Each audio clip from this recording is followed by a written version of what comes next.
Imagine waking up before dawn in a world that moves slowly, yet is ruled by relentless necessity. The air is crisp, carrying the faint scent of smoke from thatched cottages and the earthy fragrance of freshly turned soil. Villages are scattered like beads across rolling hills, each one a small cluster of homes, barns, and fields. The medieval landscape is a living rhythm, dictated by the rising sun, the seasons, and the endless cycle of labor. Life here is raw, elemental, and at the same time, profoundly fragile. Each day is a careful negotiation between human effort and the whims of nature. Peasants, the backbone of this world, rise before the birds. Their hands, calloused and strong, move instinctively over tools worn smooth by years of work. Hoes, scythes, and plows are extensions of themselves, as necessary as their own limbs. They tend their crops, coaxing life from soil that often resists them, and care for animals that offer sustenance yet demand attention without end. A cow must be milked before the sun climbs high, sheep guided to pastures while the soil is still damp with morning dew. Every hour is accounted for, every task a matter of survival. Families are tightly knit by necessity. The same hands that plow fields may cradle an infant or mend worn clothing by firelight. Meals are modest, often consisting of bread baked from coarse grains and vegetables grown in small plots behind cottages. Meat is a rare luxury, reserved for festival days or special occasions. The kitchen is small, but it is the heart of the household. Here, stories are told, lessons passed down, and bonds strengthened. Life's hardships are met collectively, each family member contributing to the shared struggle. Yet life is not merely labor and survival. Even in its harshness, the medieval world is alive with small joys and quiet beauty. Sunlight catches on the surface of a stream as it winds past fields. Birds call to one another from the branches of oaks and elms. Villagers gather at the well, exchanging news, gossip, and sometimes laughter, a brief reprieve from toil. Every festival, every church gathering, every market day is a small eruption of color, sound, and warmth in an otherwise demanding existence. These fleeting moments are treasured, though the shadow of obligation and scarcity is never far away. The hierarchy of the medieval world is always present, a silent and unyielding force shaping every action. Peasants occupy the lowest rung, bound by custom, obligation, and sometimes by law to the land they work. Their lives are intertwined with the manor, the lord, and the church. Tithes must be paid, labor offered, goods produced, often leaving the family with barely enough to sustain itself. The Lord's Hall, distant yet omnipresent in thought and duty, is a place of wealth, excess, and authority, a constant reminder of social imbalance. Education is scarce, with knowledge tightly held by the clergy and the wealthy. Literacy is a privilege few possess, and oral tradition carries stories, history, and practical wisdom through generations. A peasant's worldview is shaped by experience, faith, and the rhythms of the land. Superstitions coexist with devout practices, influencing choices as much as necessity does. A shadow in the forest, a sudden illness, or an unusual weather pattern may be read as omens, warnings, or signs of divine will. Life is measured not only in days and seasons but also in the unseen forces that guide, protect, and sometimes threaten. The medieval economy is a delicate web, a blend of barter, local markets, and occasional currency exchanges. Peasants sell surplus produce when possible, trade livestock or handmade goods, yet most wealth is symbolic, tied to land and feudal obligations. Markets are vibrant and chaotic, a mingling of scents, colors, and sounds that define the pulse of a community. Yet even in these centers of activity, a subtle tension simmers, as every coin earned is hard-won and every decision carries weight. There is little margin for error, and misfortune can cascade quickly into disaster. Health and hygiene are fragile concerns. Disease lurks in water, animals, and human settlements alike. Medical knowledge is rudimentary, often intertwined with superstition. Illness can strike suddenly, carrying families from stability into crisis in a matter of days. The unpredictability of life creates resilience, yet also fear, a constant undercurrent beneath daily labor. People navigate their world with careful observation, patience, and a quiet endurance born of necessity. Religion pervades every aspect of life, a guiding structure and moral compass. The church dictates rituals, celebrations, and social norms. Priests and monks are authorities, both spiritual and practical, providing guidance, education, and in some cases, shelter. Faith offers solace, hope, and explanation in a world that can be as harsh as it is beautiful. The promise of salvation balances the trials of the present, a gentle light in the otherwise demanding rhythm of existence. Conflict is never far away, though often distant enough to feel like rumor. Borders shift, lords quarrel, and armies occasionally sweep through, leaving disruption in their wake. Peasants may hear tales of war from travelers, or see the remnants of distant skirmishes, burned fields, refugees seeking aid, or soldiers demanding passage. These events remind villagers that their fragile equilibrium is part of a larger world they cannot fully control. The tension between their limited agency and the wider forces of power shapes much of daily thought and anxiety. Yet even in this challenging landscape, community is a powerful anchor. Neighbors depend on one another, sharing labor, food, and knowledge. Festivals, weddings, and harvest celebrations reinforce bonds, creating a sense of shared purpose and identity.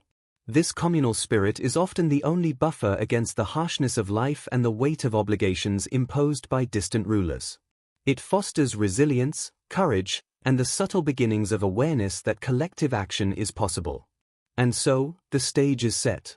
The medieval world is one of stark contrasts: beauty and suffering, hope and despair, labor and fleeting joy. Peasants live lives of quiet endurance, their hands shaping the earth as their spirits navigate a fragile existence. Yet beneath the surface of routine and acceptance, a tension simmers, a growing awareness of imbalance, injustice, and the potential for change. It is this tension, imperceptible yet potent, that prepares the world for a disruption that will shake lives, challenge authority, and ignite rebellion. Here, in this delicate balance of hardship and resilience, we see the prelude to history. The ordinary rhythms of medieval life, with all their struggles and triumphs, are about to collide with a force so intrusive, so relentless, that it will awaken centuries-old frustrations. And when the shadow of the brutal tax descends, it will not meet passive acceptance, but the latent stirrings of resistance, setting in motion events that will reverberate across villages, castles, and hearts alike. Far above the fields where peasants toil, the medieval world hums with a different rhythm. The castles that crown the hillsides are not merely stone structures, they are centers of authority, power, and wealth. Thick walls, towering keeps, and narrow arrow-slit windows speak of defense, privilege, and separation. Within these imposing fortresses, lords and kings move through a life almost unimaginable to the common folk below. Their mornings begin not with labor in the soil, but with councils, petitions, and decrees. Their concerns revolve around alliances, taxes, and the maintenance of dominion over lands and people they often never see. In these grand halls, tapestries hang heavy on the walls, depicting battles, hunts, and heraldic symbols of power. Light filters through narrow windows, illuminating rich furnishings and polished floors. Servants bustle quietly, attending to endless demands. Meals must be prepared, chambers cleaned, guests entertained. Every gesture, every plan, reinforces the social order that keeps peasants bound to their duties and privileges concentrated in the hands of the few. The environment is both intimidating and mesmerizing, an architectural testament to the hierarchy that defines medieval life. The machinery of governance is intricate, deliberate, and sometimes ruthless. Lords issue commands to stewards, tax collectors, and soldiers, ensuring that every parcel of land, every bushel of grain, and every coin owed is accounted for. Laws are interpreted and enforced according to custom, whim, and the ambitions of those in power. Knights patrol the lands, not merely as defenders but as enforcers of authority. A peasant breaking a rule might face punishment disproportionate to the act, a reminder of the uneven scales of justice. The contrast between this organized power and the humble life below is stark, almost theatrical. Kings, seated on distant thrones, oversee vast territories, their reach extending across counties and regions. They are figures of awe and fear, often appearing in person only on ceremonial occasions. Their edicts shape lives far removed from the luxury of their courts. Laws, taxes, and feudal obligations flow outward from these centers of authority, landing squarely on the shoulders of peasants. To a villager, a king might as well be a figure of myth, a voice heard in proclamations, an image seen on coins, a presence felt in the strictures of daily life. Despite their distance, kings and lords are intimately involved in economic management. Taxation is a central tool, ensuring that castles remain fortified, armies funded, and courts maintained. The demands of war, lavish lifestyles, and courtly ambition often necessitate new levies, each one pressing more heavily on those who can least afford it. Peasants, tied to land and subject to the whims of their rulers, bear the burden silently, often with resignation, yet always with a growing awareness of imbalance. The machinery of power is efficient, impersonal, and relentless, a force that grinds on ordinary lives with quiet inevitability. The disparity between ruler and ruled is more than economic, it is deeply psychological. Nobility are trained from birth to believe in their inherent superiority, their right to command and receive deference. Education, etiquette, and military training cultivate a mindset that values hierarchy and obedience above empathy. Meanwhile, peasants grow up in a world of manual labor, scarcity, and community dependence, acutely aware of their vulnerability. The gulf between these experiences shapes every interaction, every expectation, and every spark of tension that eventually fuels resistance. In the midst of this imbalance, ritual and ceremony serve both as spectacle and reinforcement of authority. Lords dine under elaborate chandeliers, attended by servants who move like shadows. Courtly entertainments, music, feasts, jousts, demonstrate wealth and power, impressing allies and intimidating subordinates. Every gesture, from the bow of a visiting knight to the positioning of a favored advisor, communicates control, subtly reinforcing the social hierarchy. These performances are more than art, they are instruments of governance, reminding all who witness them of their place in the grand design. Peasants, however, are not entirely invisible to this world. Their labor sustains it, their taxes fund it, and their compliance maintains it. Yet their lives are often ignored in the halls above, considered trivial in comparison to the broader ambitions of kings and lords. Letters, petitions, and complaints travel slowly, filtered through layers of bureaucracy. A villager's voice is faint against the clamor of power, a whisper that may never reach those who make decisions. This disconnection fosters frustration, a subtle, simmering tension that can grow into anger if left unchecked. The administration of power is complex. Lords rely on networks of stewards, bailiffs, and tax collectors to oversee villages and ensure that obligations are met. These officials often operate with both authority and impunity, balancing the needs of the lord with the practicalities of enforcement. Their presence is a constant reminder to peasants of the reach of authority. Even simple acts, reporting a birth, paying a tithe, repairing a fence, are mediated by this web of oversight. The machinery of power is both efficient and impersonal, a distant force felt intimately by every household. In addition to economic control, lords and kings shape moral and social life. The church, often allied with secular rulers, enforces norms, mediates disputes, and sanctions behavior. Festivals, marriages, and legal decisions all occur within frameworks influenced by those in power. Through this combination of law, tradition, and moral authority, medieval rulers create a system where obedience is expected, hierarchy is internalized, and deviation is risky. To the average villager, these forces are omnipresent, shaping daily choices and long-term survival. Even within the grandeur of castles and courts, the human element remains complex. Rivalries, ambitions, and personal grudges influence decisions as much as duty or law. A steward's favor, a lord's whim, or a king's mistrust can ripple outward, affecting lives hundreds of miles away. This unpredictability, coupled with the immense concentration of power, creates both opportunity and danger. The medieval world is at once structured and fragile, a delicate dance of authority, loyalty, and the occasional arbitrary act that can reshape destinies. For peasants, understanding this world is both essential and impossible. They recognize the influence of distant rulers in every enforced obligation and every extracted coin, yet they rarely see the full picture. The machinery of power moves invisibly, inexorably, shaping lives without notice. And it is within this shadowed world of distant authority that the seeds of resentment grow, subtle yet persistent, waiting for the right moment to bloom. By observing the contrast between life above and below, one can see the forces that make rebellion conceivable. The wealth, comfort, and ceremony of lords highlight the sacrifices and suffering of peasants. The disparity is a story written in stone and soil, in silk and burlap, in privileges inherited and burdens imposed. It is a story of imbalance that sets the stage for conflict, a narrative of tension waiting to be unleashed.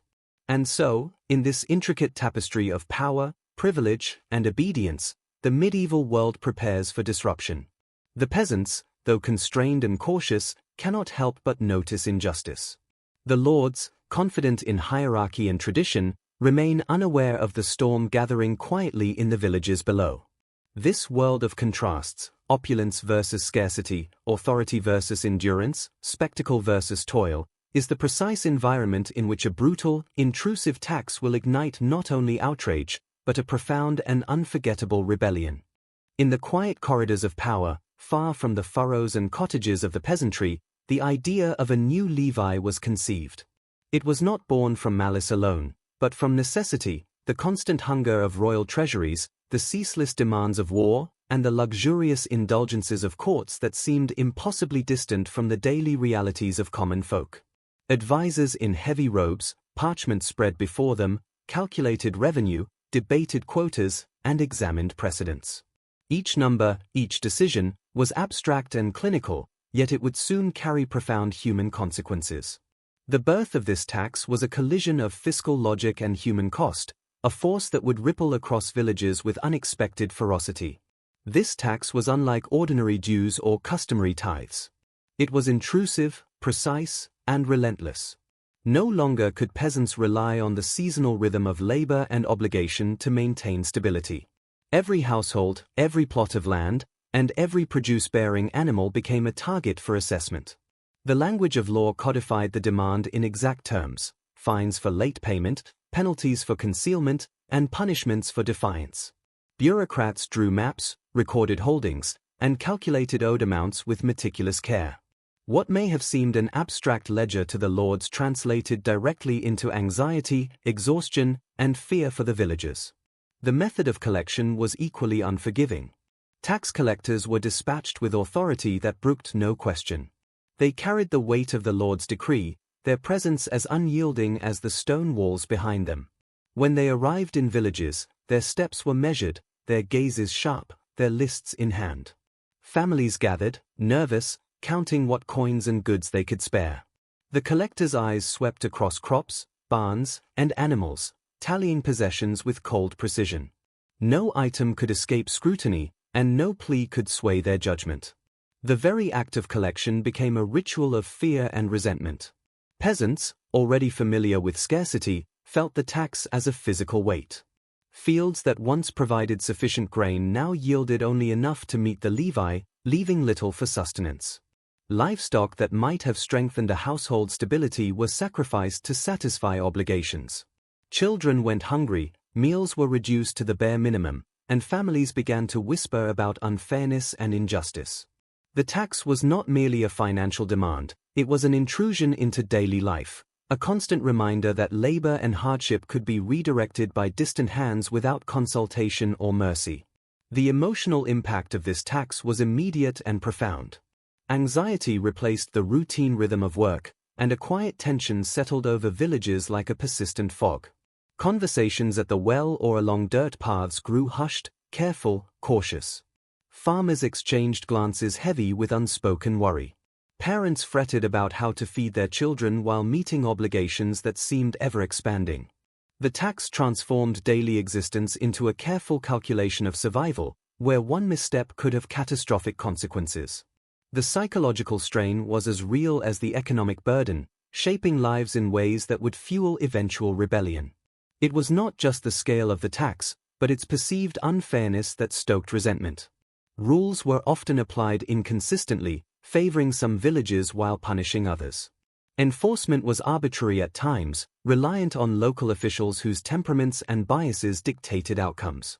Stories spread quickly, tales of families stripped of possessions for minor infractions, of homes seized for delayed payment, of neighbors forced into servitude to meet quotas.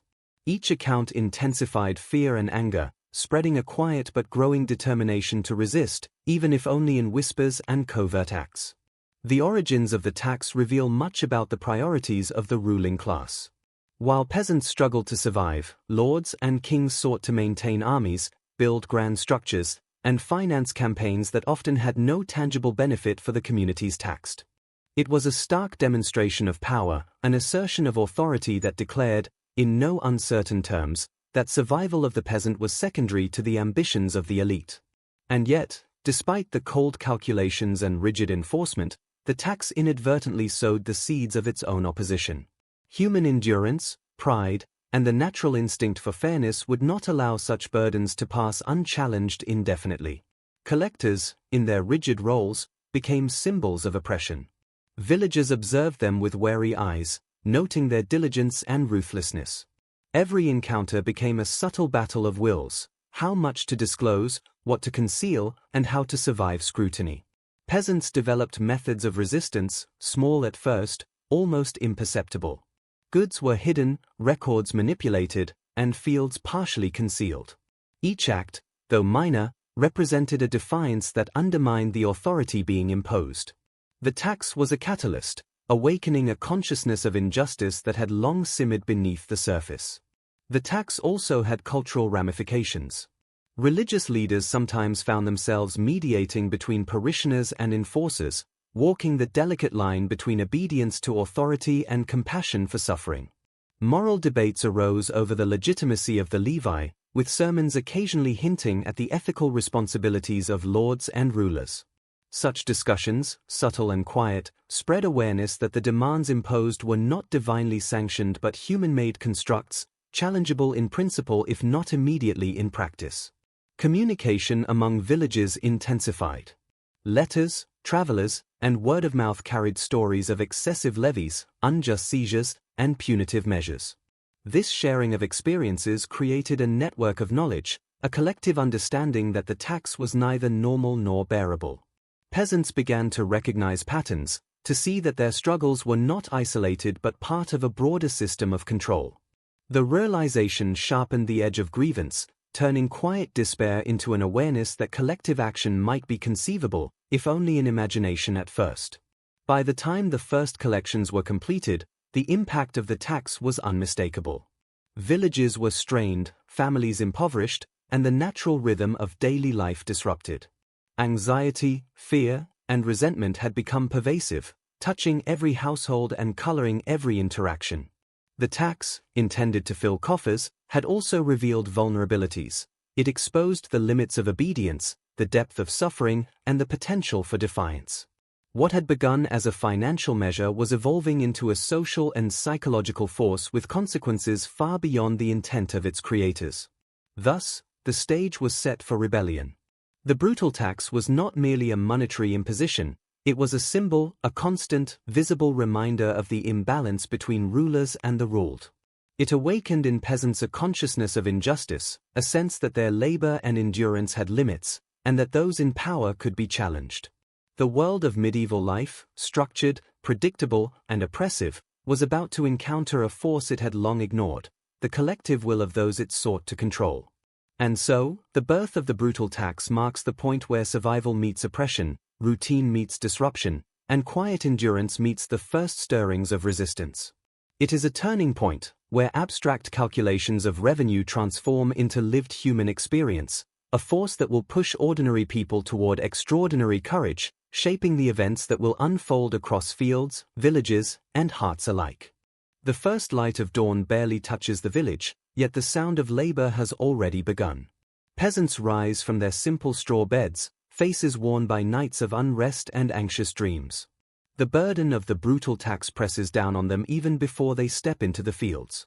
Their morning routines, once dictated by the rhythms of nature, are now entangled with worry: how much grain must be hidden, how many animals sacrificed, and how to survive another day without facing punishment. Every action carries weight, every decision tinged with anxiety. Fields stretch like patchwork quilts across the hills, and the soil is both friend and adversary. Peasants move methodically, planting, tending, and harvesting, their hands roughened by repetitive toil. Yet even as they work, thoughts drift to the levy, the inspector's gaze, the ledger of debts, and the possibility of fines.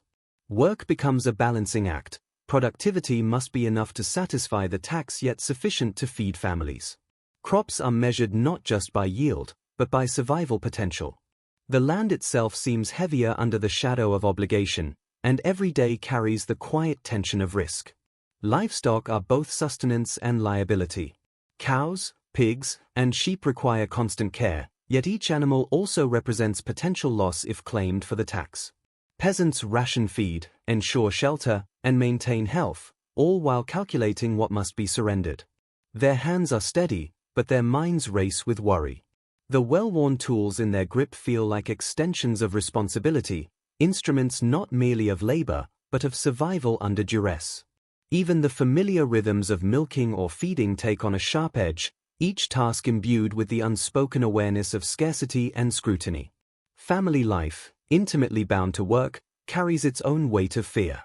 Parents whisper reassurances to children who sense the tension in the air, who notice the frugality of meals and the absence of small luxuries. Stories, once a source of comfort, are now tinged with caution. Conversations are measured, not out of mistrust between family members, but because every word could carry the weight of worry. Will the tax collector take more than expected? Did the neighbor manage to hide their grain? These unspoken questions hover over the household like an invisible storm cloud, coloring each interaction with subtle dread. Meals themselves are modest affairs, stripped of abundance. Bread is coarse, vegetables often boiled to minimal sustenance, and meat is rare or entirely absent. Each mouthful is rationed, calculated, a quiet negotiation of survival. Hunger is a constant companion, and the mental toll is palpable. Children, growing despite scarcity, exhibit the resilience of adaptation, yet parents bear the heaviest weight, knowing that each bite given is a choice made in constrained circumstances. Even the act of eating, once simple and comforting, is now framed by anxiety and calculation. The village itself seems altered under the shadow of the tax. Market days, once lively and social, carry an undertone of caution and tension. Peasants haggle over goods, counting coins with extra care, aware that every transaction has consequences. Rumors spread quickly, stories of confiscation, fines, and punishment for delays. These tales circulate like whispers of a storm, shaping behavior and sowing collective unease. Social gatherings, though still moments of relief, are infused with caution, as the invisible hand of authority is ever present in the minds of those below. Fear also takes a psychological toll beyond mere scarcity. Every encounter with authority, the steward, the bailiff, or the tax collector, is a moment of risk. Peasants must choose words carefully, manage appearances, and anticipate scrutiny. A single misstep can invite harsh consequences, extra levies, confiscation of goods, or even corporal punishment. This creates a subtle, pervasive stress that shapes every interaction, instilling a cautious awareness that is as exhausting as the physical labor of survival. The mind, like the body, is in constant motion, calculating, anticipating, and enduring. Social dynamics within the village are also affected. Cooperation becomes both necessity and strategy. Neighbors share advice, concealment techniques, or surplus in quiet solidarity. Trust is tested, for not everyone responds with generosity, some may betray others to protect themselves. The delicate balance of community is strained, yet it persists, a testament to human resilience and ingenuity. Collective fear is tempered by shared knowledge and subtle acts of solidarity, small but powerful ripples of resistance within an oppressive system. The emotional landscape of life under the tax is complex. Anger simmers beneath calm exteriors, often directed at the abstract, distant rulers rather than immediate neighbors. Resentment grows, sharpened by the sense of unfairness, the arbitrary nature of enforcement, and the disruption of daily life. Yet hope persists in small gestures, a hidden loaf of bread, a child's laughter, or a neighbor quietly helping another. These moments, fleeting as they are, sustain the human spirit, even under relentless pressure. Religion and superstition provide additional framing. Villagers turn to prayer, offerings, and rituals to seek protection, divine favor, or relief from suffering. Faith becomes both solace and coping mechanism. Religious observances punctuate days, lending structure, meaning, and a quiet sense of agency in a world otherwise dominated by external authority. Even as they labor, peasants carry in their hearts a belief that hardship is not meaningless, that endurance may yet be rewarded, and that injustice may be addressed in ways beyond immediate comprehension. Sleep itself is no refuge. Nights are restless, punctuated by dreams of loss, anxiety, and occasional fear of inspection. Parents wake to check granaries, count coins, or ensure that nothing valuable is at risk of seizure. Even the simplest rest is tinged with vigilance, a constant, subconscious negotiation with the pressures imposed by the tax. The cycle of labor and anxiety is unbroken, a relentless rhythm that seeps into body and mind, shaping perception and experience alike. The cumulative effect of the tax on daily life is profound. Physical exhaustion blends with mental strain, shaping a culture of endurance and quiet determination. Every day is a negotiation of survival, a careful balance between obligation, subsistence, and the unspoken rules of communal existence. In this environment, resistance is not yet overt, but the seeds are planted. Small acts, whispered conversations, and subtle defiance become embedded in the fabric of daily existence, preparing the village for the larger confrontations that lie ahead. Life under the tax is, above all, a story of contrasts. The land provides sustenance yet demands relentless work. Families nurture love and hope yet endure fear and scarcity. Community offers solidarity yet tests loyalty under strain. Each moment, each action, is imbued with layered significance, creating a texture of experience that is both ordinary and extraordinary. The weight of the tax transforms mundane routines into a complex dance of survival, resilience, and quiet resistance. In these daily struggles, one begins to understand the profound human cost of abstract authority. The brutal tax is more than an economic measure, it reshapes life itself. It penetrates homes, fields, and minds, creating a pervasive sense of pressure that cannot be ignored. It teaches endurance, sharpens awareness, and awakens a consciousness of fairness, injustice, and possibility. Villagers, though constrained, begin to see that their collective labor and suffering could, if circumstances align, challenge the very system that imposes it. Thus, the daily life of peasants under the brutal tax is a crucible. It tests strength, character, and resilience. It transforms ordinary survival into a theater of endurance and quiet defiance. Each day, each task, each whispered exchange contributes to a growing sense that injustice cannot last forever. And in this constant struggle, the first faint sparks of rebellion begin to flicker, setting the stage for the confrontations, strategies, and courage that will define the coming chapters of history. Even in the shadow of relentless taxation, human ingenuity and courage find ways to assert themselves. Long before open revolt, subtle acts of resistance take shape, quiet gestures that challenge authority without inviting immediate reprisal. Peasants, skilled in observation and secrecy, develop methods to protect their families, their livelihoods, and their dignity. The villages, seemingly compliant on the surface, become a theater of covert defiance, where whispered strategies and small acts of ingenuity ripple quietly through communities. One common form of resistance is concealment. Grain is hidden in secret pits, buried beneath the soil or stored in outbuildings disguised as ordinary debris. Livestock may be moved under cover of darkness to evade taxation, or divided among neighbors in ways that make official counting nearly impossible. Families develop codes and signals, subtle gestures to indicate safety or danger. These small acts are both practical and symbolic, asserting a quiet independence in the face of overwhelming power. Trade and barter also become vehicles for subtle defiance. Peasants may exaggerate losses, underreport production, or conceal surplus goods when dealing with collectors. Markets are carefully navigated, with calculations of visibility and risk in mind. A bag of grain sold openly may be slightly smaller than measured, a transaction balanced with whispered apologies and careful avoidance of scrutiny. In these small manipulations, the villagers exercise a degree of control over their own fate, asserting that even in oppression, human agency remains. Community solidarity strengthens these covert acts. Neighbors share knowledge, warn one another of impending inspections, and provide temporary shelter for hidden goods. Trust becomes a strategic necessity, and bonds within the village deepen under shared risk. Even when some betray the rules, the collective understanding of injustice binds the majority. There is a subtle rhythm to these interactions: warnings passed quietly at the well, covert signals across fields, and the unspoken agreement that the tax system may be challenged through prudence, secrecy, and cooperation. Storytelling itself becomes a form of resistance. Tales of collectors' greed, unjust punishments, and the occasional audacious defiance are whispered from one household to another. Each story reinforces awareness, spreads tactics, and builds a sense of moral outrage. Songs, local legends, and informal gatherings carry the memory of past injustices, providing context and inspiration.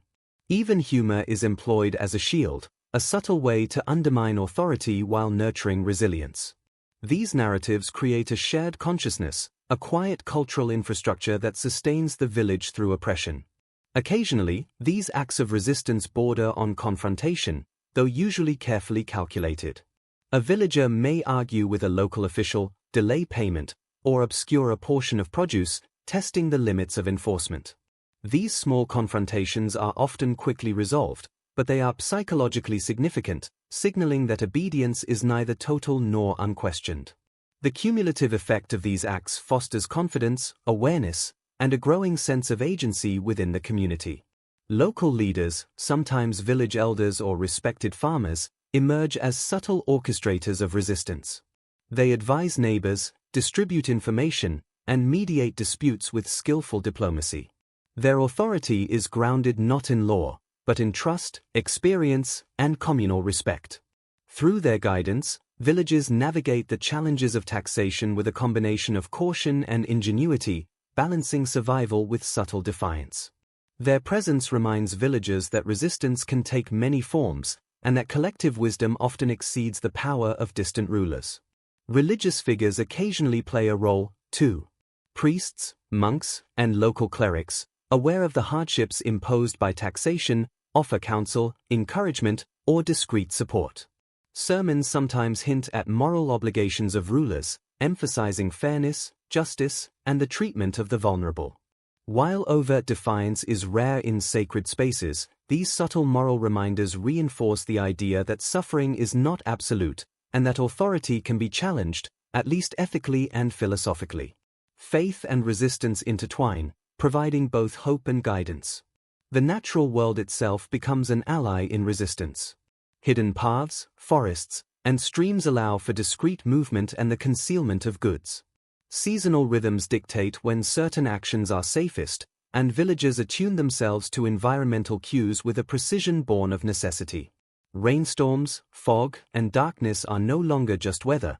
They are opportunities, strategic allies that aid in protecting resources and navigating inspections. In this way, peasants align their ingenuity with the patterns of nature, turning survival into subtle artistry. These tales of quiet defiance have an emotional impact as well. They foster pride, resilience, and courage, instilling a sense that life under oppression is not entirely passive. Each successful act, each clever concealment, reinforces the belief that the villagers are not powerless. The mental and moral victory is as significant as any material gain, shaping community identity and preparing the ground for larger, bolder acts of resistance in the future. Communication networks grow stronger in this climate of subtle rebellion.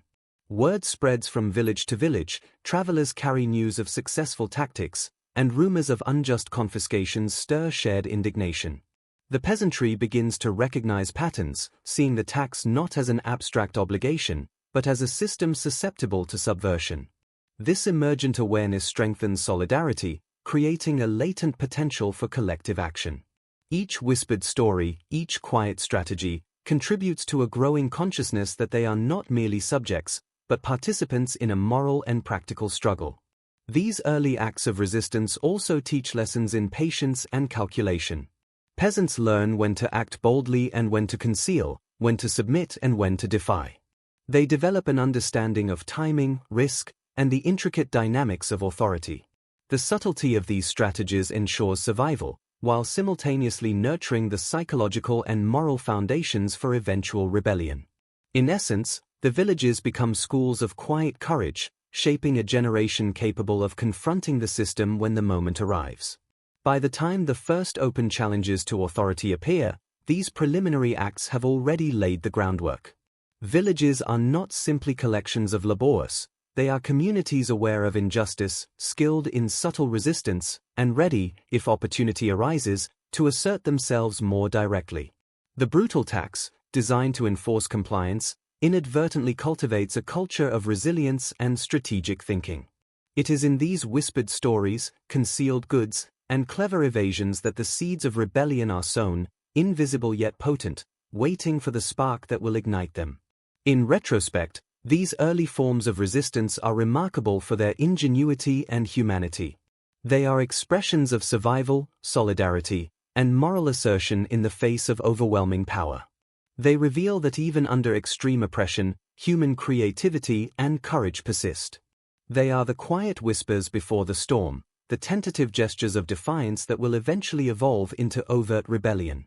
These tales remind us that history is often shaped not only by battles and proclamations, but by the subtle, persistent actions of those who refuse to be entirely controlled.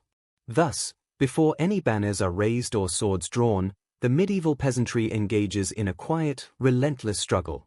They test boundaries, protect resources, share knowledge, and nurture solidarity. In the shadows of authority, they exercise agency, preserving dignity and asserting presence. These acts, though small individually, collectively form a moral and practical foundation for the upheaval to come. And in this delicate, patient, and courageous web of resistance, we see the human spirit quietly preparing for its inevitable confrontation with the forces that would seek to dominate it. The life of the medieval peasant, already burdened by relentless taxation and daily hardship, was a fragile balance. Each harvest was a gamble with nature, each season a test of endurance. Yet for a time, most villages managed to endure, surviving under the weight of obligations through quiet ingenuity and stubborn resilience. But history shows us that pressure, when unrelenting and compounded by disaster, always reaches a breaking point. For the peasants of medieval Europe, that moment came when famine, war, and the greed of rulers collided, creating a storm too powerful to withstand in silence. The first crack appeared in the form of famine. When rains failed or came too heavily, fields that once promised sustenance yielded disappointment. Crops rotted, withered, or never matured. Grain stores dwindled, and families began to ration meals with painful precision. The bread that once stretched to feed a household grew thin, rough, and scarce. Starvation, once a distant fear, became a constant reality. Villagers who had hidden a portion of their harvest in secret pits now found themselves digging frantically, only to discover that the precious reserves were already gone or spoiled. Hunger stripped away the thin veil of resilience, revealing the harsh truth: survival was no longer guaranteed. The famine was merciless in its impartiality. Children wasted away before their parents' eyes, their small bodies unable to endure the lack of nourishment. The elderly, already weakened, succumbed quietly in corners, their passing mourned with muted grief, for even sorrow required energy that few possessed. Families that once endured hardship with stoicism now teetered on despair, their resilience tested beyond measure. The silence of the fields, empty of song or laughter, reflected a landscape of suffering. Hunger gnawed not only at bodies but at hope itself. War soon compounded the suffering. Conflicts between nobles, kings, and foreign powers turned fertile landscapes into battlefields. Armies, moving through villages, stripped them bare. Livestock were seized, grain taken, and homes torched in the chaos of marching troops. For peasants, allegiance mattered little, for both sides treated them as resources to be exploited. Soldiers demanded supplies, coin, or service, often with violence as the price of refusal. What little had survived famine was consumed by war, leaving villages in ashes and families scattered. War also carried invisible burdens. Disease followed in the wake of armies, spreading through camps and villages alike. Weakened by hunger, peasants had little defense against illness. Entire households succumbed, their names lost to history, their absence noted only in the quiet emptiness of deserted cottages. Fear of invasion and plague mingled with hunger, creating a pervasive sense of despair that eroded even the most stubborn endurance. The breaking point was drawing near.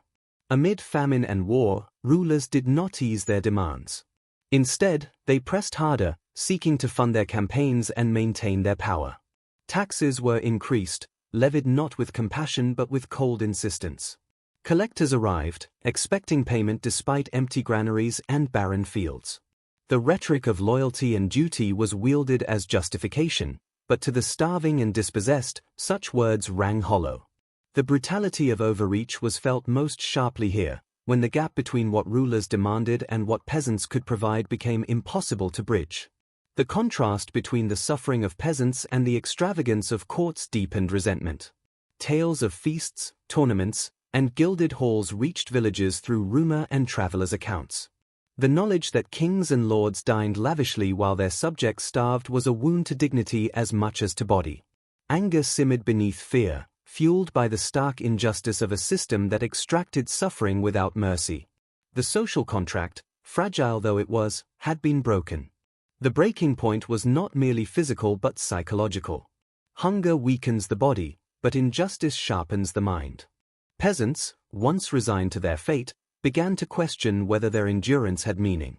Why should they starve while their labor funded wars? Why should they watch children die while kings demanded coin? These questions, whispered in cottages and fields, carried the weight of awakening. Awareness grew, and with it, the realization that silence had become unbearable. Small sparks of defiance emerged in this crucible of crisis.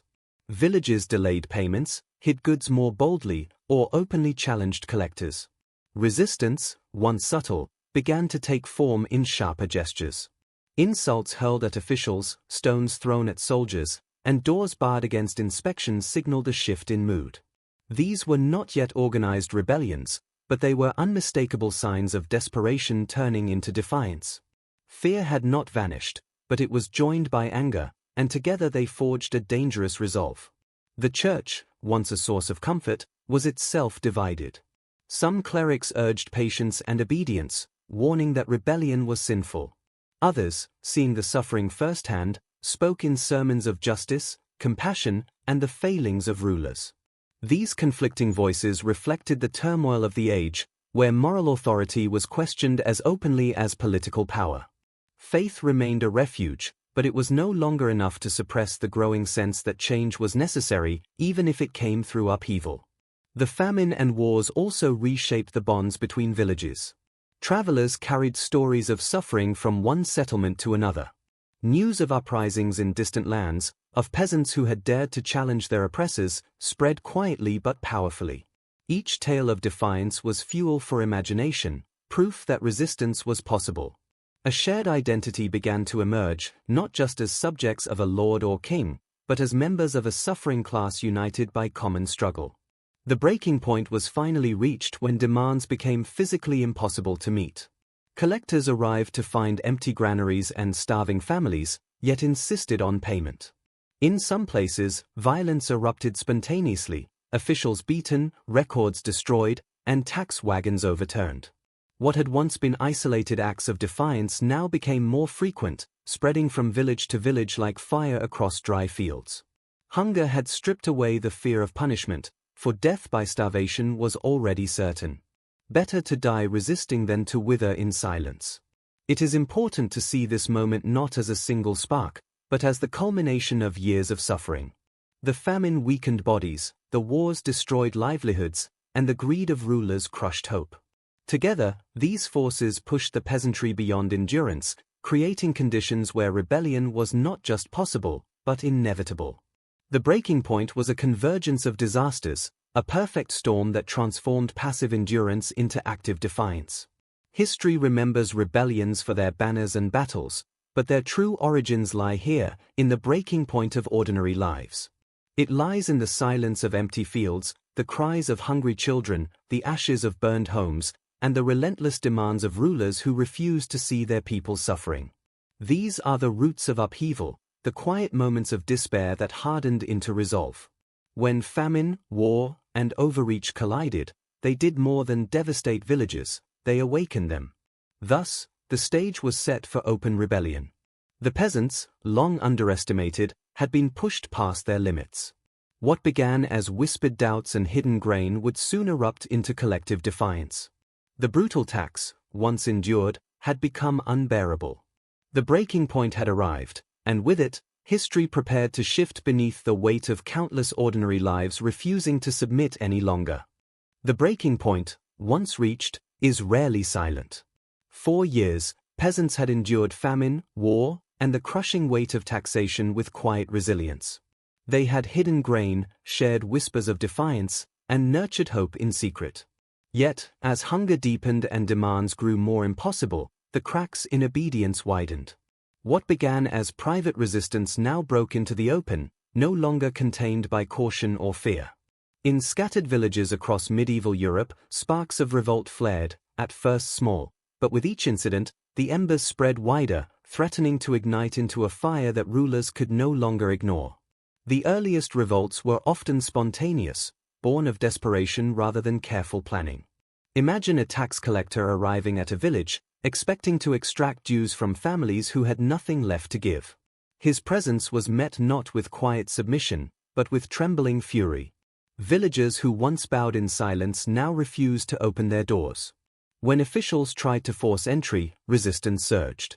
Stones were thrown, tools raised as weapons, and wagons overturned. What might have been an ordinary collection day turned suddenly into a scene of chaos, the pent-up frustration of years unleashed in a single violent moment. These first confrontations shocked both peasants and authorities alike. For villagers, it was a revelation that they could stand against power and, at least for a moment, prevail. For rulers, it was a warning, the realization that obedience was not unshakable, that the very foundation of their wealth and authority was capable of rebellion. Though many of these incidents were small and brutally suppressed, they carried symbolic weight. Each act, no matter how local or fleeting, was remembered, repeated in stories, and magnified in whispers across neighboring settlements. In some places, the revolts began with symbolic gestures before escalating into violence. Records of taxation were seized and burned, as if destroying parchment could erase obligations. Officials were humiliated, stripped of authority in public squares, their demands mocked or rejected outright. Bells rang not to mark prayer, but to summon villagers in defiance.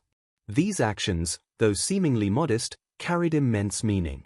They signaled a collective rejection of authority, a refusal to accept that rulers had limitless power. By tearing records, peasants tore at the fabric of the system itself, asserting that their suffering would no longer be invisible. The sparks of rebellion spread not only through action but through imagination. Stories of successful defiance traveled quickly, carried by traders, pilgrims, and wandering laborers. A village that heard of neighbors resisting boldly found courage in their example. The sense of isolation that once shackled peasants began to dissolve. They were not alone in their suffering, nor in their defiance. What began as scattered sparks now began to link, forming a chain of embers stretching across regions. The fire of rebellion was no longer a fantasy but a growing possibility. Of course, rulers responded with harsh measures. Armed forces were dispatched to punish rebellious villages, to make examples of those who dared resist. Punishments were brutal, homes burned, fields destroyed, and leaders executed in public. These actions were meant to instill fear, to remind peasants of the futility of defiance. Yet paradoxically, such cruelty often deepened resentment. Villagers who might once have hesitated now saw that obedience brought suffering just as surely as resistance did. If destruction was inevitable, then why not resist with dignity, rather than submit in silence? The psychology of rebellion shifted in this period. Fear, once the strongest weapon of rulers, began to lose its grip. Hunger had already stripped away the illusion of safety. Punishment could no longer terrify those who had little left to lose. Anger grew sharper, and courage more tangible. Each act of suppression planted seeds of future defiance, turning grief into resolve. In this way, the cycle of rebellion and repression became self-sustaining, each side hardening in response to the other. Religious language and symbolism often infused these revolts, giving them moral weight. Some villagers interpreted famine and suffering as divine punishment for corrupt rulers, framing resistance as a righteous act. Sermons, sometimes cautious, sometimes bold, spoke of justice, fairness, and the sins of greed. Crosses were carried alongside tools turned weapons, hymns sung as battle cries. Faith, which once counseled patience, now became a source of strength and legitimacy for defiance.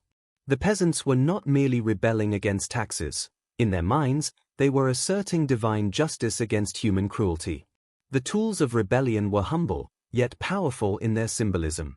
Scythes, axes, and pitchforks were wielded not only as weapons but as emblems of identity. These were the instruments of labor, transformed into instruments of resistance. Each tool carried with it the weight of toil, the sweat of countless hours spent sustaining a system that gave little in return. By lifting them in defiance, peasants turned their very labor into rebellion, their ordinary lives into extraordinary acts of courage. Women, too, played crucial roles in these uprisings. Often overlooked in chronicles, they guarded homes, hid supplies, and sometimes joined openly in resistance. When soldiers approached, it was often women who sounded the alarm, gathering children and calling neighbors to arms. They hurled stones, carried messages, and tended to the wounded. Their presence in rebellion was not peripheral but central, woven into the fabric of defiance. The collective struggle blurred lines of gender and age, uniting entire communities in survival and resistance. Children, too, absorbed the atmosphere of rebellion. They carried water, gathered stones, and echoed the defiant chants of their parents. For them, rebellion was not only an act but an inheritance, a shaping of memory that would endure long after battles faded. The experience of defiance, etched into their young minds, would ripple into the future, ensuring that the spirit of resistance could not easily be erased by repression. In some regions, sparks of rebellion grew into coordinated uprisings. Leaders emerged, sometimes ordinary peasants elevated by circumstance, sometimes minor local figures who channeled communal frustration into strategy. Villages joined together, forming temporary alliances, pooling resources, and planning actions with unprecedented boldness. These moments, though often short-lived, marked a transformation from scattered defiance to organized resistance. The sparks had grown into flames, flickering defiantly against the dark weight of oppression. The impact of these early revolts extended beyond immediate victories or defeats. They reshaped imagination itself. For centuries, peasants had been told they were powerless, that kings ruled by divine right, and that resistance was both futile and sinful. Yet in these uprisings, however brief, they glimpsed another truth: that rulers were vulnerable, that authority could be challenged, and that their collective strength was greater than they had dared to believe. The memory of rebellion became a weapon as potent as any blade, carried in whispers and songs long after blood had dried in the soil. For the rulers, these sparks of defiance were alarming not only for their violence but for their symbolism.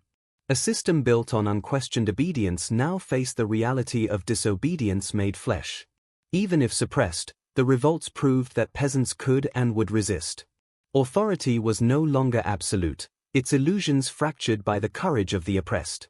Kings and lords, who once regarded peasants as voiceless laborers, were forced to confront the truth. The masses they exploited possessed not only endurance but also the capacity for rebellion. The sparks of open revolt were, in many ways, inevitable. They arose not from ambition, but from desperation, not from ideology, but from hunger and injustice.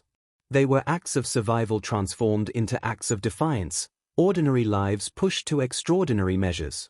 Though many were crushed, their significance endures, for they revealed the fragile foundation upon which power rested. They were the first flames of a fire that, once lit, could not be easily extinguished. Thus, the story of rebellion does not begin with grand armies or famous leaders, but with sparks, with villagers standing together in defiance, with tools raised in trembling hands, with voices that refused to be silenced.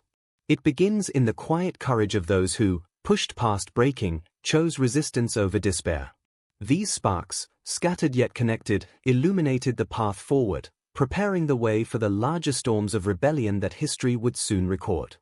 The life of a medieval peasant was shaped not by choice, but by necessity. From the moment the first light of dawn brushed across the fields, a rhythm older than memory began.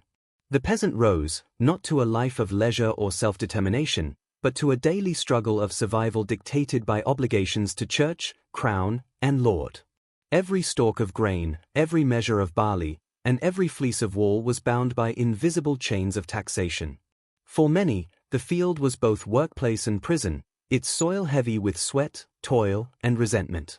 To understand the crushing weight of medieval taxation, one must first step into the worn leather shoes of the very people who bore it most acutely, the peasants. The typical medieval village was more than a cluster of huts, it was a tightly woven tapestry of families bound by tradition, hardship, and mutual dependence. At its heart stood the church, not only a place of worship but a constant reminder of obligations to God and his earthly representatives. The peasant family lived in modest dwellings made of wattle and daub, their floors often nothing more than packed earth. A single room might serve as kitchen, sleeping quarters, and storage space, with livestock sometimes sharing the same roof for warmth. From these humble homes, men, women, and children alike would march into the fields, day after day, repeating a cycle as endless as the turning of the seasons. Yet the land they worked was rarely their own. Most peasants were serfs, tied to their lord's estate, owing labor service as part of their dues. A certain number of days each week would be spent tilling the domain, the lord's personal fields, before tending their own strips of land. Even when working their private plots, the shadow of taxation loomed large. The church demanded its tithe, 1/10 of produce, whether it be grain, fruit, or livestock. The crown, too, levied taxes, particularly in times of war or financial strain. And above all, the local lord might impose fees, fines, and rents at his discretion. What remained for the peasant's family was often meager, a thin harvest barely sufficient to carry them through the hungry gap of winter. Consider the mental weight of such obligations. Every seed planted carried with it an invisible ledger, a division already accounted for by forces beyond the peasant's control. A sack of barley was never wholly theirs, it was already promised, in part, to the priest who reminded them of their heavenly duty, to the crown whose wars seemed distant and irrelevant, and to the lord whose hall loomed over the village like a constant reminder of inequality. To fail to meet these obligations meant more than financial strain, it could bring punishment, excommunication, or starvation. Thus, even in moments of rest, the peasant's mind was not free but tethered to the relentless demands of taxation. The agricultural cycle offered little reprieve. Spring sowing meant days bent low over the soil, muscles aching from the strain of ploughing with wooden tools and oxen. Summer brought long hours of weeding and maintenance under the relentless sun, while autumn was consumed by the harvest, an exhausting race to gather crops before the weather turned. Yet, when the fruits of labor were finally collected, the first shares were claimed not by the peasant's family but by the tithe collector, the tax agent, and the bailiff. Only after these claims were met could the peasant calculate what little remained for their household.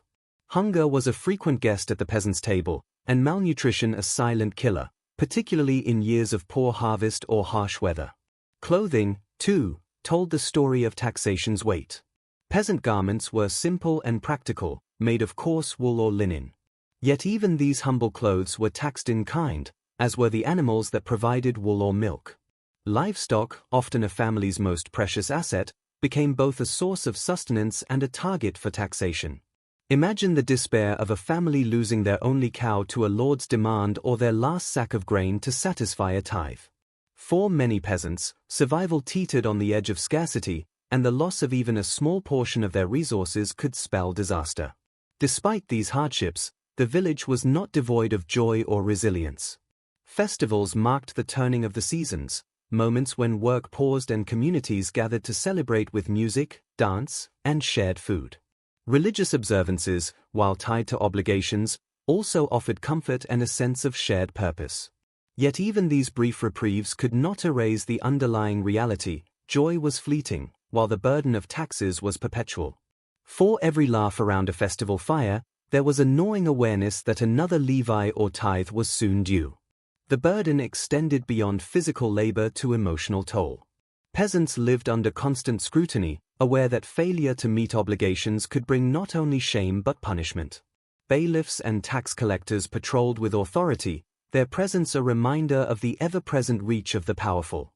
families lived in quiet fear of confiscation, fines, or worse. In this environment, trust frayed, as neighbors who once worked together might turn suspicious, knowing that one family's shortfall could mean greater pressure on the rest of the village. Yet within this suffering brewed the seeds of discontent. The peasant's burden was not merely the weight of physical taxation but the crushing realization that their labor enriched others while they themselves endured hardship. The contrast between the Lord's feast hall, brimming with roasted meats and wine, and the peasant's simple meal of bread and pottage was more than symbolic. It was a daily reminder of inequality, an unspoken wound that festered beneath the surface. Over time, this awareness hardened into quiet resentment, a simmering anger that, though muted by fear, would one day boil over into defiance.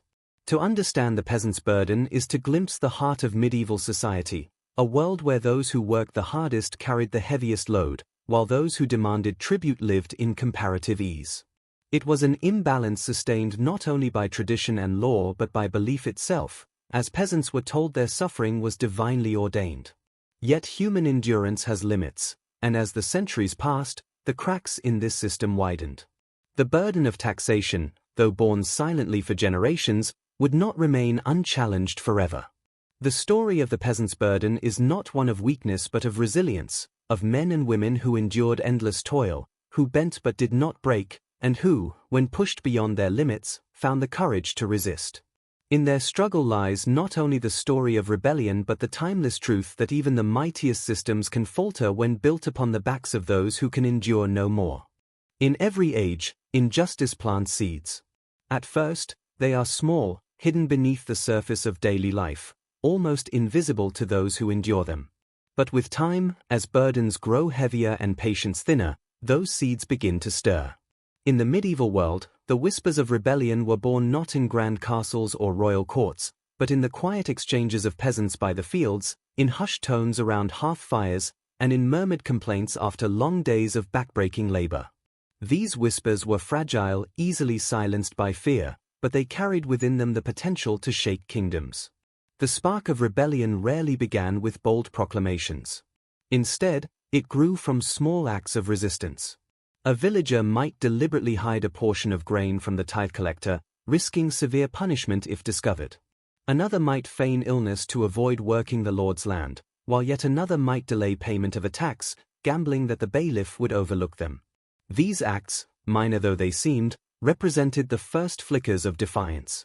Each small act was a way of reclaiming dignity, a silent refusal to accept the endless cycle of exploitation without question. Whispers of rebellion also took shape in the stories told across villages. Oral tradition was a powerful force in medieval life, and tales of past uprisings or local heroes who defied lords and officials spread like wildfire. A traveling minstrel might recount the story of a peasant who struck down a cruel tax collector, embellishing it with each retelling. Even if the tale was more legend than truth, it planted an idea: resistance was possible. These stories became more than entertainment, they were sparks of courage, feeding a collective imagination that longed for justice. The Church, paradoxically both an enforcer of taxes and a source of inspiration, played a subtle role in nurturing unrest. While priests demanded tithes, certain sermons or biblical passages resonated differently with the oppressed. The image of Christ overturning the tables of the moneylenders, or the Exodus story of slaves seeking freedom from Pharaoh, offered peasants a language of hope. To many, these stories seemed to speak directly to their plight. If God could hear the cries of Israel, perhaps he could hear the cries of the medieval peasantry as well. Though the church hierarchy condemned rebellion, faith often gave peasants the courage to imagine a life beyond subjugation. Another spark came from observation. Peasants could not help but notice the extravagance of those who lived above them. Lords hosted banquets where roasted meats, spiced wines, and golden goblets adorned long tables.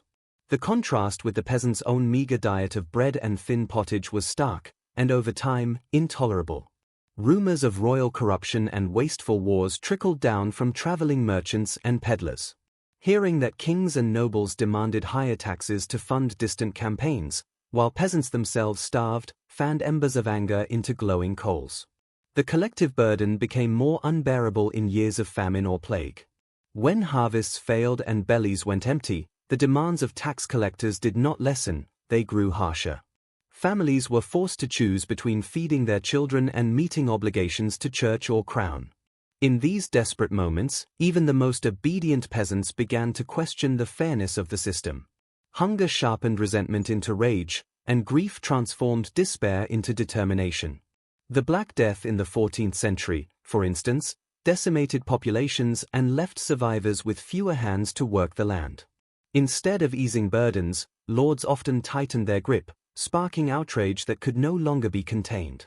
It was often in taverns and alehouses, modest though they were, that these whispers grew louder. After long days of toil, peasants and craftsmen gathered over mugs of ale, and conversations turned toward shared grievances. In such company, complaints that were dangerous to voice openly felt safer. One man's bitterness confirmed another's, and together they began to recognize that their suffering was not individual misfortune but a collective injustice. The alehouse became, in its own way, the crucible of rebellion. Women, too, carried sparks of resistance. Though their voices were often overlooked in official chronicles, within the household and the marketplace they played crucial roles. It was often women who bore the immediate brunt of shortages, rationing food, comforting hungry children, and stretching what little resources remained. Their anger, when expressed, was fierce and unyielding. Some women became leaders in local acts of defiance, rallying neighbors to refuse certain dues or to confront corrupt officials. In their cries echoed the pain of generations. The role of communication across regions cannot be understated. Traveling merchants, pilgrims, and even wandering friars carried news from village to village.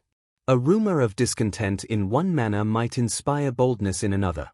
Word of a peasant refusing to pay a levy, or of a lord forced to back down under collective pressure, spread quickly. Each story added oxygen to the flames of unrest, strengthening the belief that rebellion was not only possible but increasingly inevitable. The authorities, of course, were not blind to these whispers. Lords employed bailiffs and sheriffs to quash dissent before it could spread, often with brutal efficiency. A peasant who spoke too boldly might find himself imprisoned, flogged, or worse. Yet repression often had the opposite effect, deepening anger and turning martyrs into symbols of resistance. Each act of cruelty by the powerful etched itself into the collective memory of the oppressed, reinforcing the sense that their rulers were not protectors, but oppressors. Rebellion is never born fully formed. It begins in whispers, in sighs of discontent, in glances exchanged between neighbors who dare not speak too loudly. But there comes a moment when murmurs can no longer contain the weight of suffering. The whispered grievances ignite into shouts, and shouts swell into action.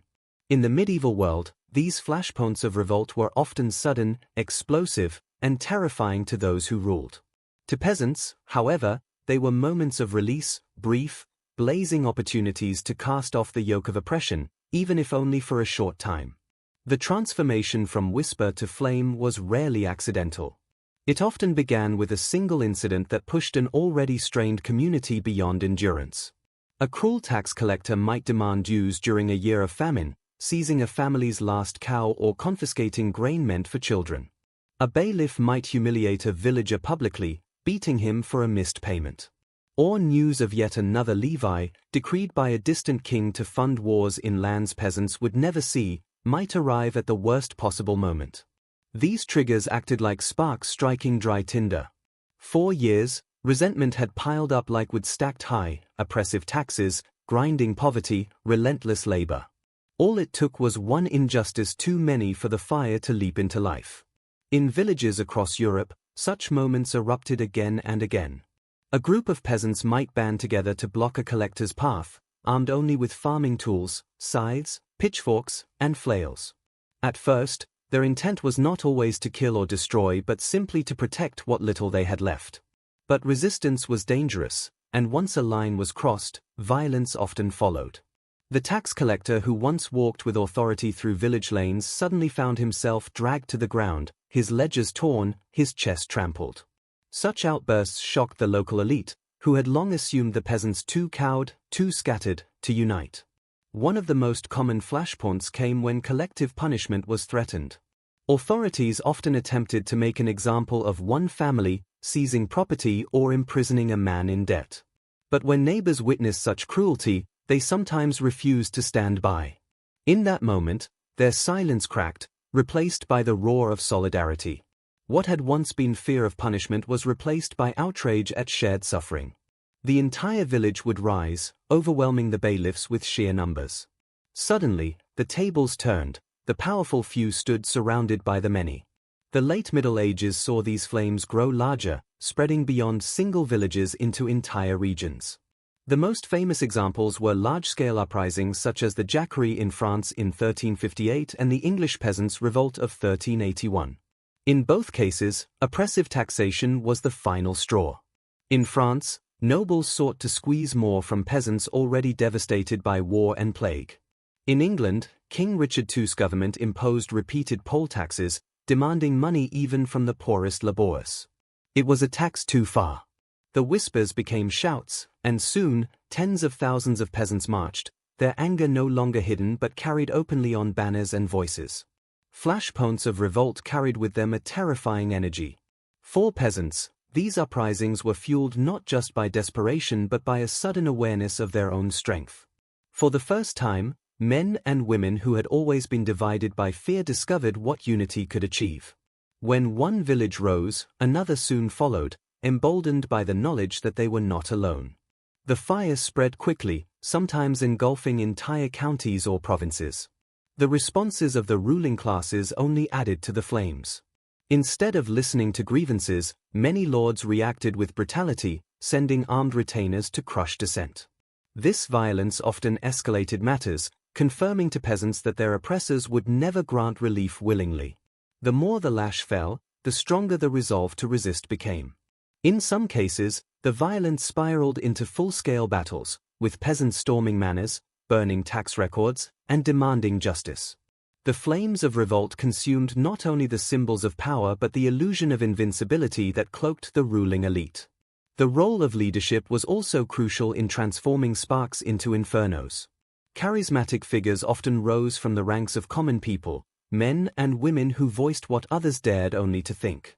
In the English Revolt, leaders like Wat Tyler and John Ball gave shape to grievances, framing them in the language of justice, equality, and divine will. Their words resonated because they articulated truths long felt but rarely spoken. When Adam delved and Eve span, who was then the gentleman? Asked John Ball. This single line, simple yet profound, captured centuries of inequality and gave peasants a moral foundation for their cause. Flashpoints were also marked by symbolism. When peasants attacked, they did not strike at random. They targeted manorial courts, where records of obligations were kept, or tax offices, where ledgers chained them to endless dues. By burning these documents, they attempted not only to destroy evidence of debt but to erase the system itself. Such acts were as much psychological as practical, offering a sense of liberation that had been denied for generations. For those who lived through these moments, the air itself must have seemed charged, as if the world stood on the brink of transformation. Imagine the sight, thousands of men and women marching together, their farming tools turned into weapons, their chants echoing across the countryside. For peasants accustomed to bowing their heads in submission, this was a staggering reversal. Hope mingled with fear, courage with uncertainty. They knew the risks, they knew the swords of knights and the wrath of kings could fall upon them, but in that moment, the fire of rebellion burned brighter than fear. Yet, as with all flames, the brilliance was often fleeting. Most uprisings ended in blood. Armies of nobles and kings, better armed and trained, eventually crushed the revolts. Leaders were executed, sometimes with horrifying cruelty, their bodies displayed as warnings to others. Villages were fined, and peasants forced back into submission. But though the revolts were suppressed, they left scars that never truly healed. The ruling elite may have restored order, but they could not erase the memory of resistance. The legacy of these flashpoints was profound. They proved that peasants were not powerless, that even the humblest serf could rise against the might of nobility. Though crushed, the revolts revealed cracks in the feudal order, foreshadowing the gradual changes that would, over centuries, erode the dominance of lords and monarchs. The flames, though extinguished, left behind embers that would glow long after. Flashpoints of revolt remind us that history is not only written by kings and nobles but also by those who dared to stand against them. Each uprising, however brief, was a declaration that suffering had limits, that even in the darkest times, people could demand dignity. They were warnings to rulers that power, no matter how absolute it seemed, was never beyond challenge. And in their fiery courage, the peasants of the Middle Ages left a legacy that still echoes across the centuries. The oppressed may bow, but they will not bow forever. Rebellion may burn bright, but rulers have long mastered the art of extinguishing fire with steel. For the lords, kings, and church authorities of medieval Europe, the peasant uprisings were more than local disturbances, they were existential threats. A revolt was not just a mob of angry villagers with pitchforks, it was a glimpse of what might happen if the foundation of feudal order crumbled. If the many realized their strength, the entire structure of society could collapse. And so, when peasants dared to rise, the lords responded with the full force of retribution. Their aim was not only to crush rebellion but to etch fear so deeply into the memory of survivors that no one would dare resist again. The first response was often swift military action. Unlike the peasants, who fought with farm tools and raw courage, lords commanded professional forces, armored knights, retainers trained in combat, and sometimes mercenaries hired for their brutality. Against such forces, the peasants stood little chance. Knights on horseback could scatter untrained crowds with terrifying ease, their lances and swords cutting through unarmored villages as if through grass. Entire villages, emboldened by fleeting victories, often found themselves annihilated within hours once the lord's banners appeared on the horizon. In France during the Jacquerie of 1358, the nobility's response was especially brutal. After peasants dared to storm castles and slay knights, the nobles rallied under the leadership of Charles the Bad of Navarre. Their counterattack was merciless. Villages suspected of aiding rebels were set ablaze. Men were cut down in the fields, women and children slaughtered alongside them. Chroniclers describe piles of bodies left as grim warnings, the countryside soaked in blood. What had begun as a desperate cry for justice ended in silence, enforced by fire and steel. The English Peasants' Revolt of 1381 offered another chilling example of repression. For a brief moment, rebels under Wat Tyler and John Ball had marched triumphantly into London, even securing an audience with King Richard II. But promises of reform quickly dissolved. When Wat Tyler was killed during negotiations, the uprising unraveled. Richard and his forces moved swiftly, hunting down leaders and dispersing the crowds. In the weeks that followed, thousands of peasants were executed, hanged in marketplaces, beheaded in town squares, or dragged through the streets as examples. John Ball was captured and put to death in St. Albans, his head displayed on London Bridge. The message was unmistakable: rebellion would be met with not mercy, but with terror. Punishment did not end with executions. Lords wielded law as another weapon of repression. After revolts, new decrees reinforced existing hierarchies. In England, laws were passed to ensure that peasants remained tied to their manors, forbidding them from seeking better wages or moving freely. In France, harsh fines and levies were imposed on villages suspected of sympathy with rebels, forcing survivors to pay the cost of their own subjugation. The law, already tilted in favor of the powerful, became a cage to prevent further resistance. Symbolism played a role in repression as well.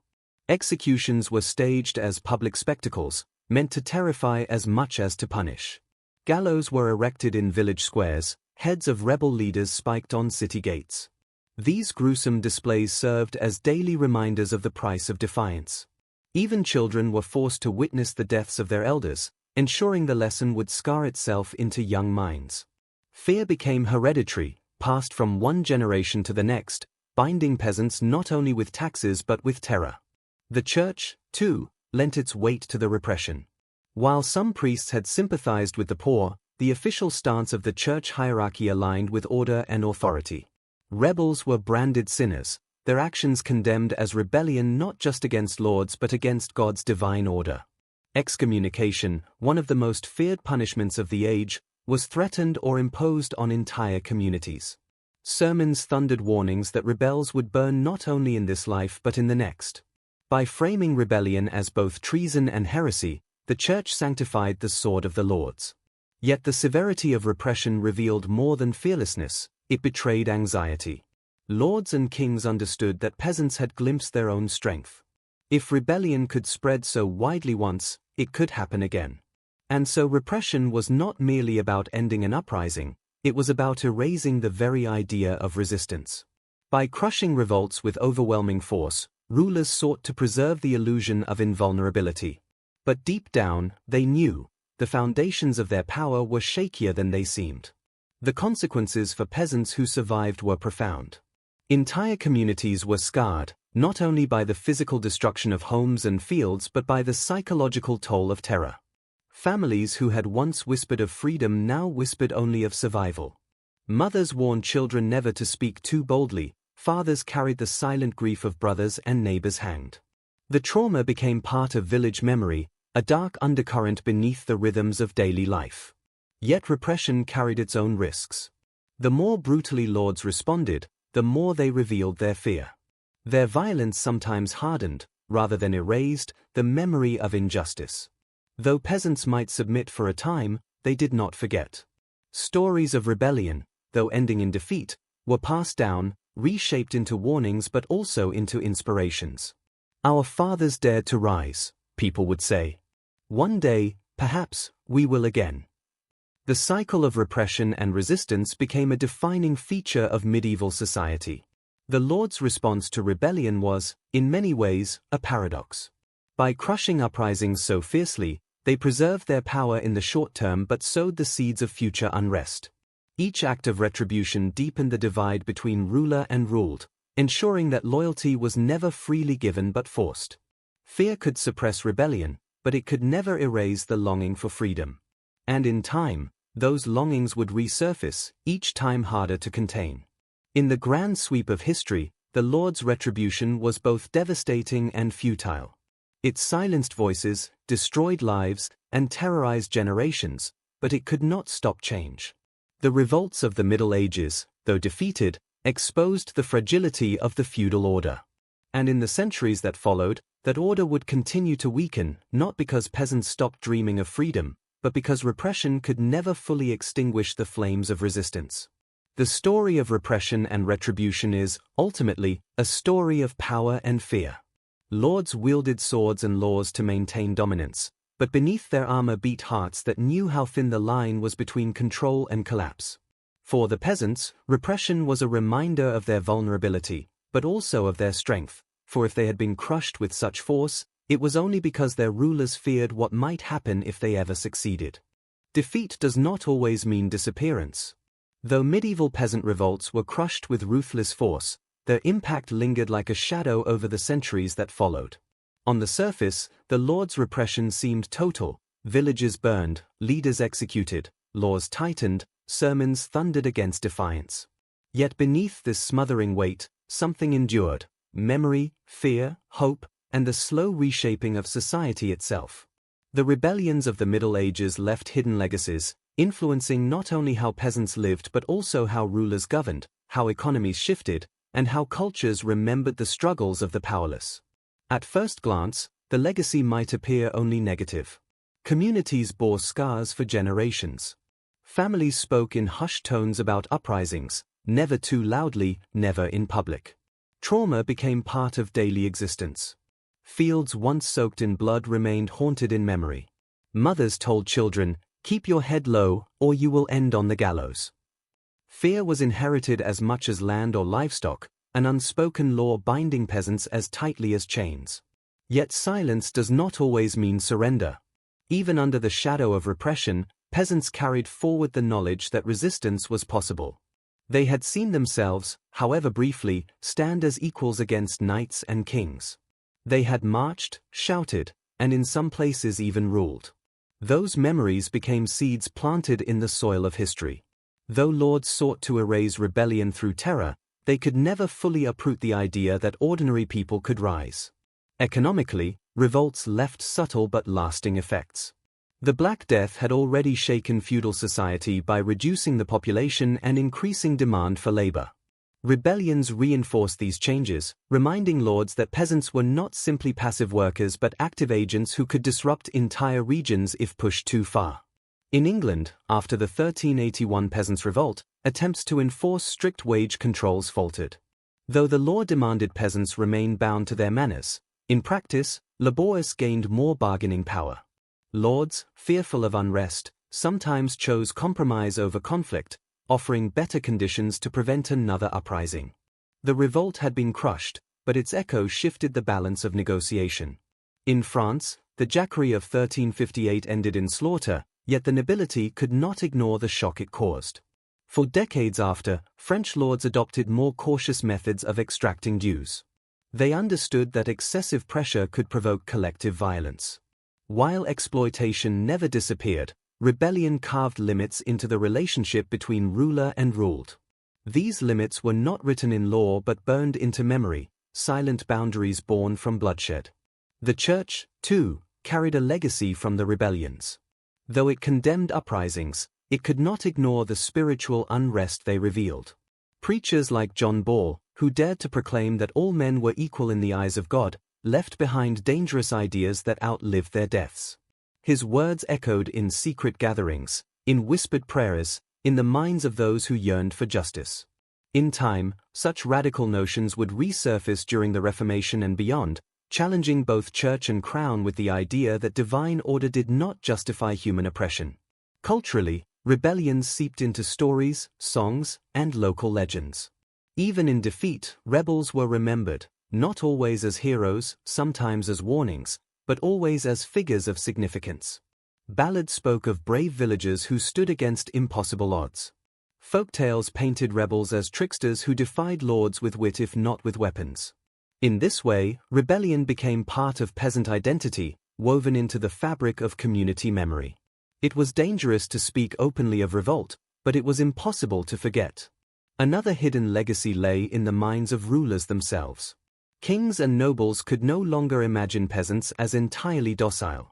The uprisings had exposed the potential for unity among the poor, and this knowledge haunted the halls of castles and palaces. Rulers began to take rebellion into account when shaping policies. Taxation was imposed with greater calculation, balancing greed with caution. Even propaganda became more sophisticated, with lords and clergy working harder to justify their authority as natural and divine. The uprisings had shown them that power was not absolute but vulnerable, always at risk of eruption from below. This fear of rebellion sometimes led to reforms, not generous, but pragmatic. In some regions, lords reduced the harshest demands. In others, kings issued charters or limited certain abuses, not out of compassion but out of necessity. They knew that a people too heavily burdened might rise again. Thus, rebellion indirectly forced rulers to govern with a sharper awareness of their limits. The legacies of rebellion also shaped the long arc of European history. Though medieval uprisings failed in the immediate sense, they foreshadowed later revolutions.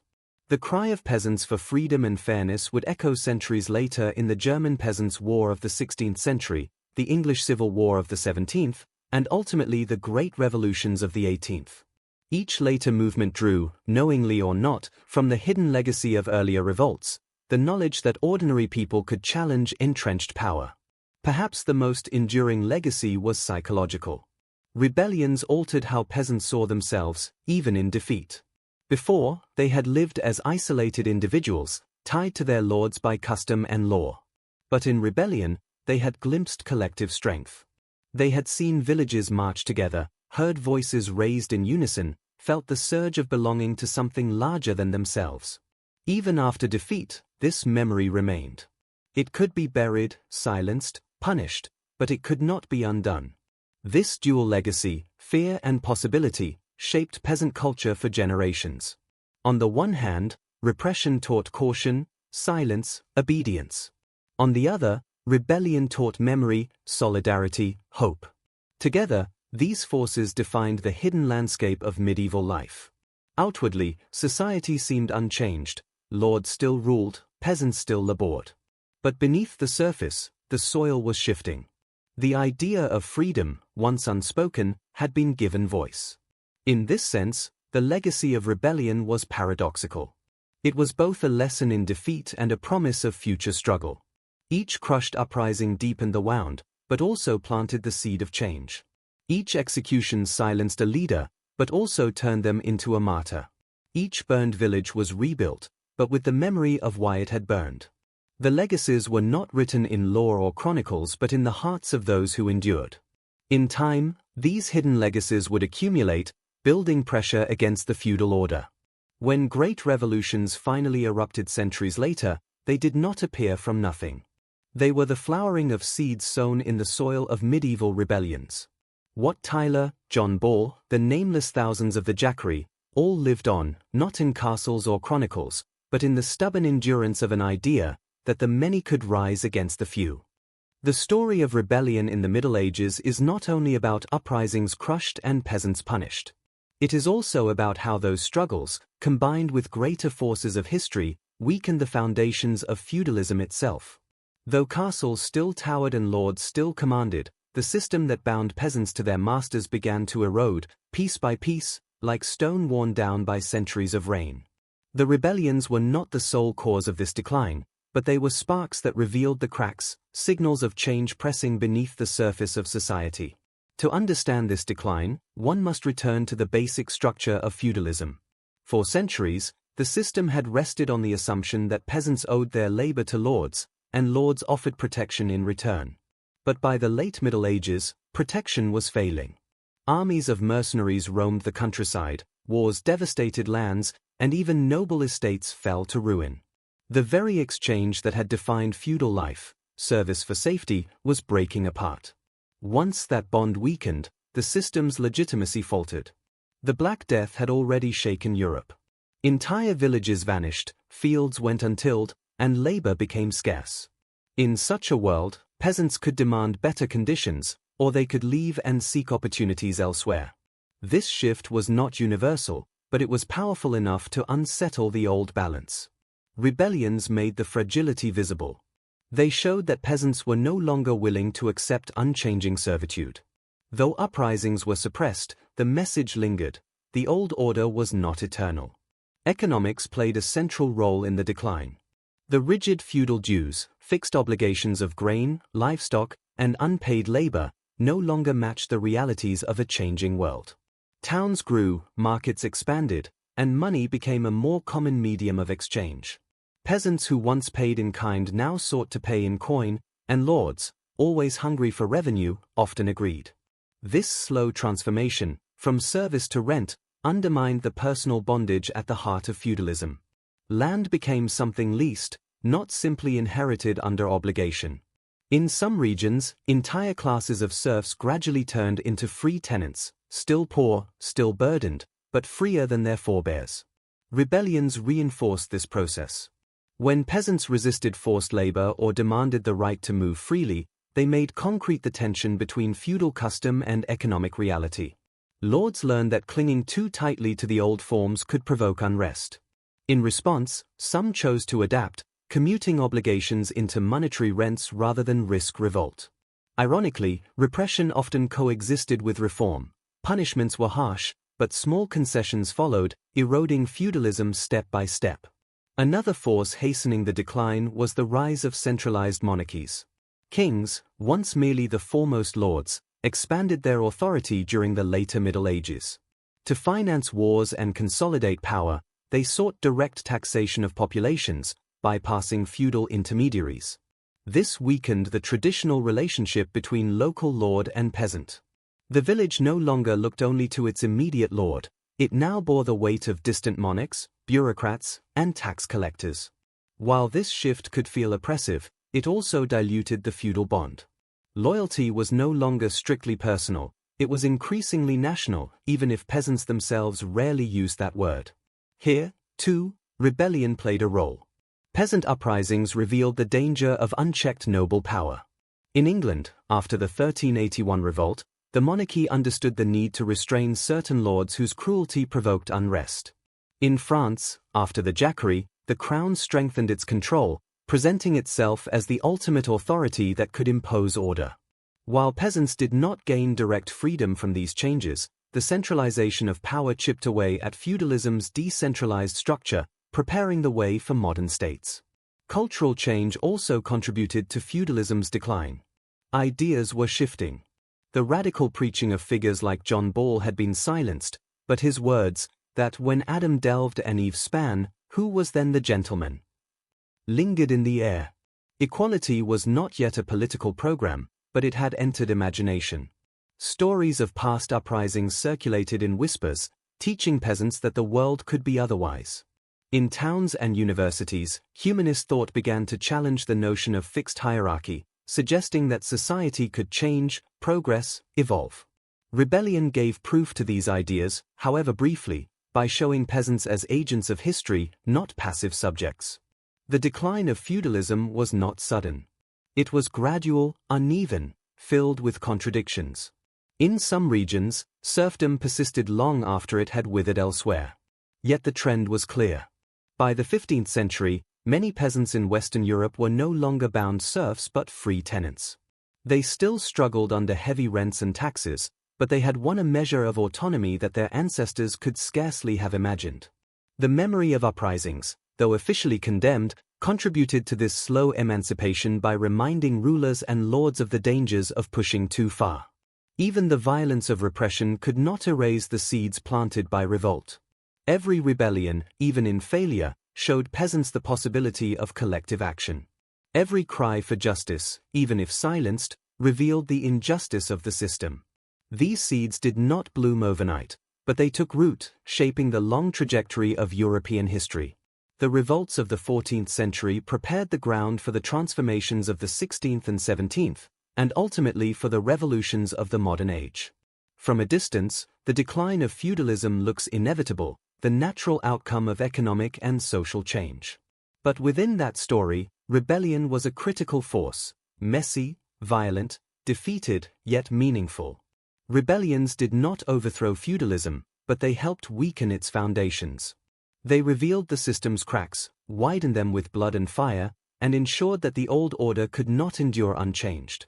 Thus, the peasant struggles, though often ending in tragedy, were not in vain. They were chapters in a longer story, one that stretched beyond their lifetimes. Their voices, raised in anger and desperation, joined the chorus of history. Though silenced in the moment, they echoed across centuries, reminding the world that even the lowliest could challenge the mighty, and that even the mightiest systems could decline. The fall of feudalism was not the triumph of a single class or a single event. It was the result of countless pressures: disease, war, trade, thought, and rebellion. But within this vast web, the peasants' defiance mattered.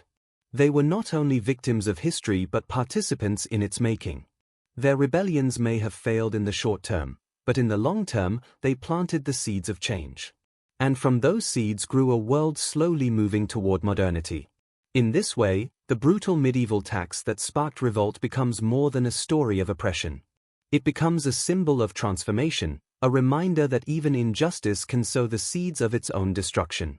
Feudalism did not fall in a day, nor even in a century, but fall it did. And in its decline, the peasants' rebellions, bloody, desperate, defeated, played their part, leaving behind a legacy that shaped the very world we inherit today.